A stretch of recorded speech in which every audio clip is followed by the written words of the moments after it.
Sabay-sabay natin alamin ang mga kaganapan na nangyayari sa ating bansa.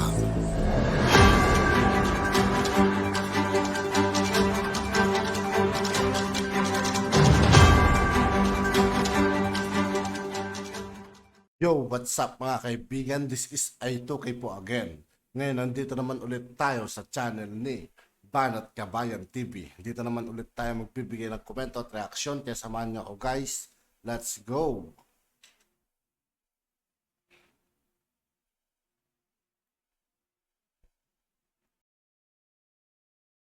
Ito pong second installment ng Las Cañas interview ng Vera Files, no? Ito po ay nilalantad, very shocking daw po ang mga revelasyon ni Las Cañas tungkol po sa mga pagiging drug lord ni Pangulong Duterte. Sa kasawiang palad, ito po ang resulta ng kawalan ng tiwala sa inyo ng tao. Kung ang nagpapakalat po nito na may second installment, pasensya na, Senator Laila de Lima. Yung unang installment ang nangangampanya si Trillanes. Hindi nga namin pinanood dahil nabikoy na kami, di ba?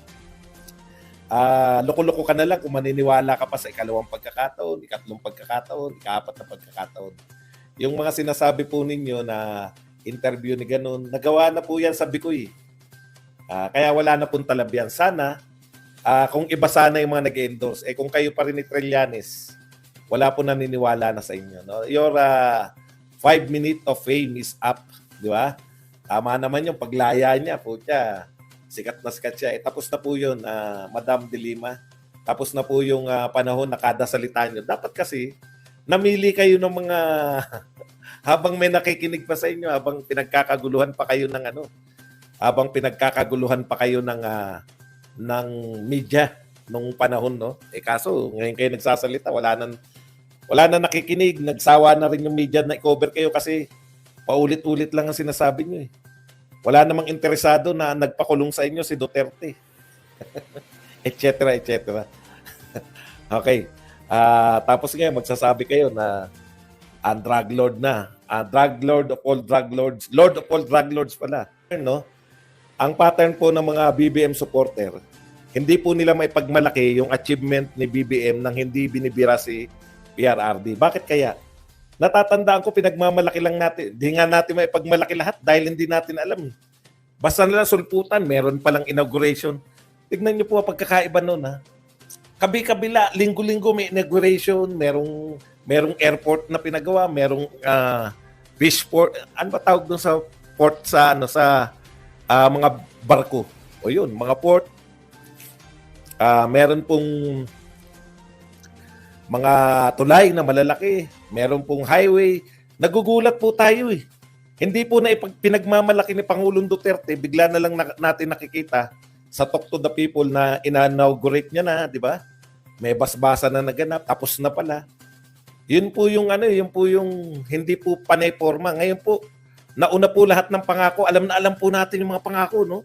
20 pesos na bigas, 1 million per year na pabahay. Kutya, sino hindi matutuwa nun, di ba? Lahat po yan, nakakatuwa yan eh. Ang problema, paano po yung implementation? Di ba? Yan.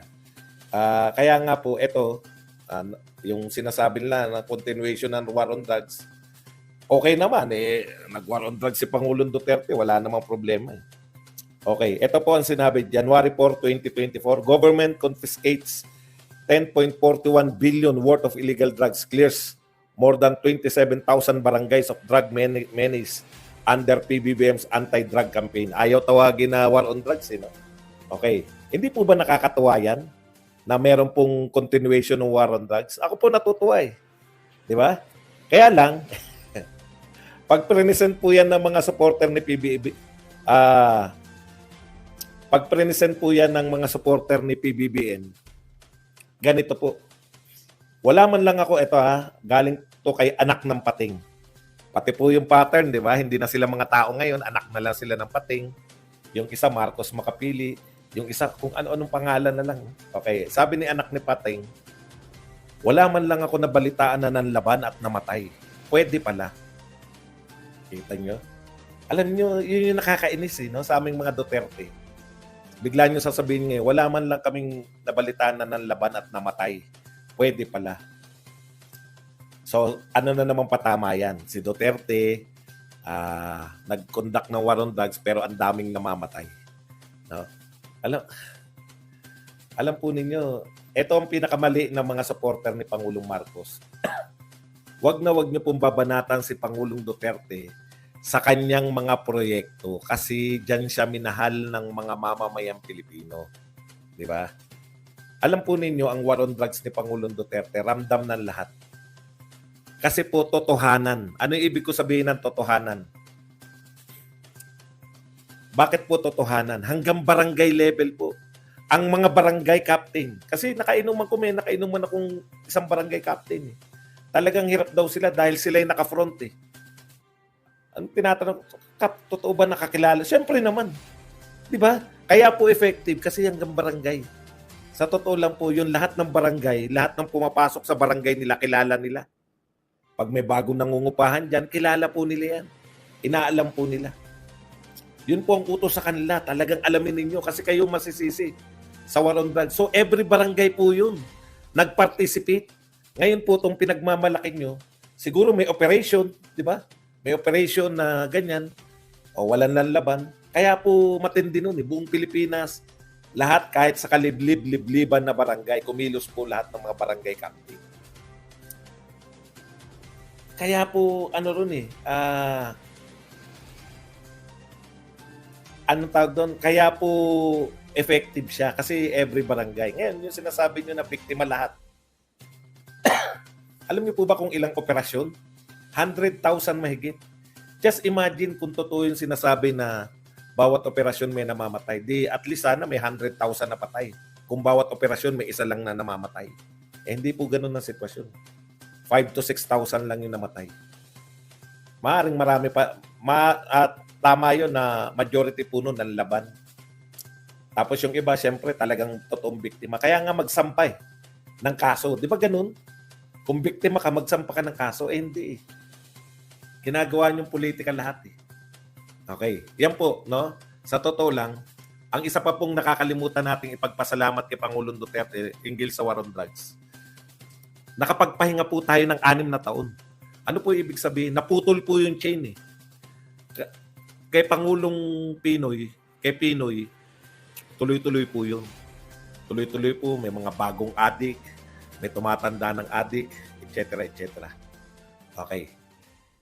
Ngayon, ang ibig sabihin, nung panahon ni Pangulong Duterte, naniniwala po ako, napaka-minimal lang. Kung nagsimula ka mag-addict, ibig sabihin, kung addict ka na, mahirap pong pigilan yan. Napipigilan dahil sa takot. Real talk po.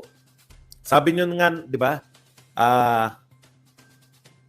Sabi nyo nga, nakakataman? Nakakataman yung title. Ano nakakataman? Sabi ko nga po, no? Real talk po tayo. Kung ikaw po matino ka before Duterte, halimbawa, 20 anyos ka, hindi ka addict before Duterte. Sa panahon ka pa ba ni Duterte mag-addict? Di ba? Mag-isip po tayo. Yan, hindi na-appreciate yan ng mga anti-Duterte. Yung 6 na taon na nakapagpigil tayo ng mga bagong addictionist. Kasi alam nga naman po nababalita mo, kakilala mo yung kakilala. Ganun po ka-effective yung sinasabi ninyo na ang daming patay. Yun nga po kaya sa tingin ko effective eh. Dahil kakilala namin yan, tulak talaga yan eh. Ganun yung sasabihin ng mga tao. Puta yung mga addict naman, tropa ko yan ah. Diyan ako bumibili ah. Titigil na muna ako habang nariyan si Duterte. Kung hindi po ganyan na naganap, ewan ko po kung ano po ang... Kasi ako, baka kayo nakatira kayo sa komunidad na walang addictionist. O kaya kayo ay sobrang yaman na paglabas nyo ng gate nyo, diretso kayo sa eskwelahan o trabaho nyo. Pero kaming mga maglalakad pa bago makasakay ng jeep. Maglalakad pa bago makasakay ng bus. Nadadaanan po namin, siga po sa daan yung mga addictionist. Natakot po sila. Iba po sila, hindi po yan nadadaan sa tokesan. Oh, ayoko nang tatambay kayo dito ha. Ay nakikiusap ako sa inyo ha. Ayokong tatambay kayo dito. Hindi po yan nadadaan sa pakiusapan. Mga kriminal ang utak, si Duterte kaya makipag-usap sa kanila. Mamalaki. At yun nga po mga kaibigan, dito po nagtatapos ang ating reaction video. Muli ako po si I2K ng Sundalo ng Tunggalo. Maraming salamat sa patuloy na pagsuporta. Yeah, peace out.